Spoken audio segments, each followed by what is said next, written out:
तो मूवी की शुरुआत होगी द टेड गिलबर्ट शो के इस लाइन से, जहां ये कहा जा रहा है कि हम सब जानते हैं कि फैंटास्टिक फोर ने इस दुनिया के लिए क्या किया है। ये चीज हमने ट्रेलर के शुरुआत में भी नोटिस की थी और मूवी की कहानी भी यहीं से शुरू होने वाली है। लेकिन यहाँ फैंटास्टिक फोर के पास्ट के कई सारे और भी सीन होंगे जिनको यहाँ दिखाया जाएगा। मोल मैन रेड गोस्ट के मॉन्स्टर के साथ फैंटास्टिक फोर की लड़ाई का एक छोटा सा सीन भी इसमें शामिल होगा। यहाँ मोल मैन के कैरेक्टर को प्ले करेंगे पॉल वॉल्टर और रेड गोस्ट के लिए जॉन मेल्कोविच कंफर्म है। अब यहाँ इस ओपनिंग सीन में एक चीज तो साफ कर दी गई है कि यहाँ पर हमें फैंटास्टिक फोर की पुरानी ओरिजिन स्टोरी देखने को नहीं मिलेगी। एक फ्लैशबैक के तौर पर दिखा दिया जाएगा और फैंटास्टिक फोर को उनकी पावर मिलने के बाद इस दुनिया के लिए उन्होंने क्या क्या किया है ये ज्यादातर गुणगान हमें सुनने को मिलेगा। फिर इसके बाद फैंटास्टिक फोर अपने घर वापस आते हैं। सू स्टोन बताती है कि वो प्रेग्नेंट है और ये सभी लोग खुश होते हैं। एक तरफ कुछ महीनों तक ये चीज अच्छी खासी चलती है, लेकिन तभी दूसरी तरफ अचानक से सिल्वर सर्फर अर्थ पर आ जाती है। यहाँ सिल्वर सर्फर वार्निंग देती है और ये वार्निंग क्या है इसके बारे में हम आगे बात करेंगे। वार्निंग के बाद फैंटास्टिक फोर सिल्वर सर्फर का पीछा करने लगते हैं और सिल्वर सर्फर इनको गैलेक्टस के पास ले जाती है।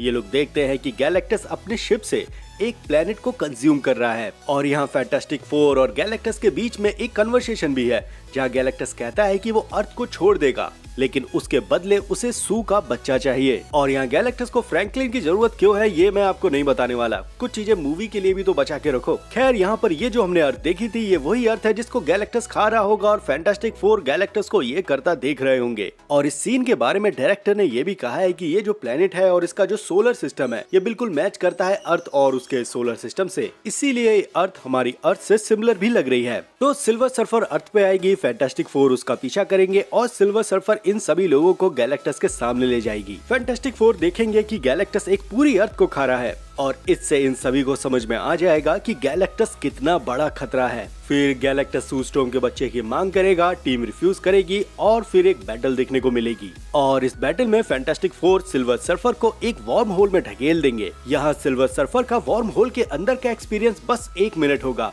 वहीं दूसरी तरफ फैंटास्टिक फोर को कुछ महीने मिल जाएंगे। और ये जो समय मिला है यहाँ मिस्टर फैंटास्टिक प्लान बनाएंगे कि वो अपने अर्थ को टेलीपोर्ट कर दे किसी और जगह, लेकिन तब तक शालाबाल एके हमारी फीमेल सिल्वर सर्फर वापस आ जाएगी जो टेलीपोर्टेशन डिवाइस को नष्ट कर देगी। अब फैंटास्टिक फोर का ये प्लान तो बेकार हो गया, इसलिए वो दूसरा प्लान बनाते हैं। इसीलिए अब वो प्लान में गैलेक्टस को टेलीपोर्ट करेंगे। अब यहाँ पे सू स्टोन एक लीडर के तौर पर सामने आएंगी जो अपनी सारी पावर का यूज करेंगी गैलेक्टस को पोर्टल में फेंकने के लिए और खुद भी सैक्रिफाइस हो जाएंगी। लेकिन डूम्सडे में सू स्टोन है तो ये होना तो नामुमकिन है, इसीलिए जो इनका बेटा फ्रैंकलिन है वो सू स्टोन को एक और नया जीवन देगा। फिर इसके बाद आता है एंड क्रेडिट सीन, जिसके बारे में हम पिछली वीडियो में बात कर चुके हैं और इस नए लीक में भी ये सेम सीन को मेंशन किया गया है, तो शॉर्ट में समझा देते हैं। तो इस सीन में सू स्टोन फ्रैंकलिन के लिए किताब पढ़ रही होगी और वो फिनिश हो जाएगी, इसलिए वो दूसरी किताब की तरफ बढ़ती है। लेकिन बैकग्राउंड में सू स्टोन को टेलीपोर्टेशन डिवाइस एक्टिव होने का एक बीप सुनाई देता है। वो उस रूम की तरफ बढ़ती है जहाँ ये टेलीपोर्टेशन डिवाइस रखा होता है। वहाँ देखती है कि वहाँ कोई भी नहीं है और वापस से वो फ्रैंकलिन के रूम में आ जाती है और वो अचानक से फ्रीज हो जाती है और सामने देखती है कि डॉक्टर डूम है जिसके एक हाथ में उसका मास्क है और दूसरे में फ्रैंकलिन। यहाँ डॉक्टर डूम के चेहरे को नहीं दिखाया है, इसीलिए ये कहना भी मुश्किल है कि ये RDJ डॉक्टर डूम है, क्योंकि यहाँ जो डॉक्टर डूम का कॉस्ट्यूम होगा वो ग्रे कलर में होगा। मे बी कोई डॉक्टर डूम का वेरिएंट हो जिसे RDJ डॉक्टर डूम ने भेजा हो, या ये भी हो सकता है कि इस सीन को कंप्लीट हमारे सामने तब किया जाए जब हम मूवी देखने जाएं। क्या पता ये रिवील हमें थिएटर में ही देखने को मिले। तो अब तक ये सारे प्लॉट लीक हमारे सामने आ चुके हैं, लेकिन कुछ चीजें और भी हैं जिसे हमने नजरअंदाज कर दिया है। जैसे IMAX पे ये ट्रेलर रिलीज हुआ तब हम एक डिटेल्स को भी नोटिस कर सकते हैं, जहाँ में कुछ 2 दिन और कुछ घंटों का समय दिखाया जा रहा है। ये बिल्कुल कॉमिक्स की तरह है। जब सिल्वर सर्फर अर्थ पे आया था और वो 10 सालों का समय देके गया कि 10 साल के बाद गैलेक्टस तुम्हारी अर्थ को नष्ट कर देगा। ये इवेंट कॉमिक्स में सेम ऐसा ही हुआ है और मूवी में भी हमें ऐसा देखने को मिल रहा है। कई सारी plot stories fantastic four live story के कॉमिक सीरीज से मिलने वाली है, जिसको लिखा था मार्क रसल ने 2021 में और इसके 6 इशू थे। इस कहानी में एक इवेंट ऐसा भी था कि जब फैंटास्टिक फोर स्पेस में गए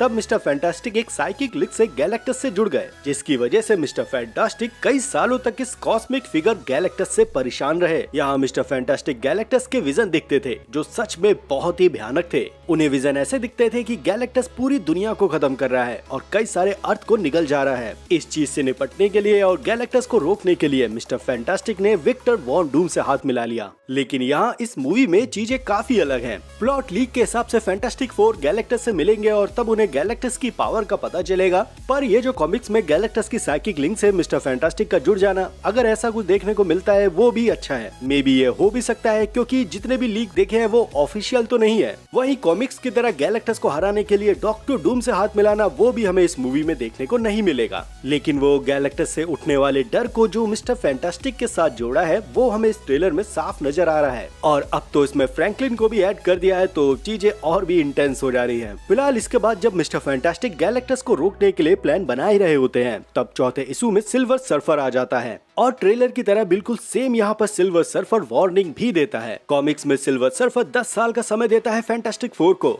और ऐसा ही कुछ हमें इस मूवी में भी देखने को मिला है। फिर इसके बाद 10 साल कंप्लीट हो जाते हैं, गैलेक्टस अर्थ पे आ जाता है। ये देखकर मिस्टर फैंटास्टिक बुरी तरह से निराश और परेशान हो जाते हैं। वो कहते हैं कि इन बीते 10 साल में मैं कुछ नहीं कर पाया और अब वो पल आ गया है जहां हमें गुड बाय कहना होगा। और ट्रेलर में भी हमने जितना भी मिस्टर फैंटास्टिक को देखा है, उन्हें देखकर बस यही लग रहा है कि वो इस अर्थ को नहीं बचा पाएंगे। वहीं जब सिल्वर सर्फर अर्थ पे आकर सभी लीडर्स को बता देता है कि आपके पास बस 10 साल का समय है और उसके बाद गैलेक्टस आपसे ये सब कुछ छीन लेगा। एक तरफ मिस्टर फैंटास्टिक 10 साल तक इस चीज से लड़ते रहते हैं और फाइनली जब वो पल आ जाता है, जब काउंटडाउन में सिर्फ 0-0 रह जाता है, तब इस दुनिया के लोग अपनी मौत को स्वीकार कर लेते हैं। लेकिन मरने से पहले यहाँ की मीडिया और सभी लोग मिस्टर फैंटास्टिक को ट्रिब्यूट देते हैं और शहर के बीचों बीच फैंटास्टिक फोर का एक स्टैचू बना दिया जाता है, जो उनके लिए एक ग्रेटिट्यूड था। ऐसा ही एक स्टैचू हमें इस मूवी में भी देखने को मिल सकता है, क्योंकि इससे रिलेटेड एक लीक पहले भी आया था। दूसरी तरफ इस कॉमिक्स में जैसे लोगों को झंडे और उत्साहित दिखाया गया है,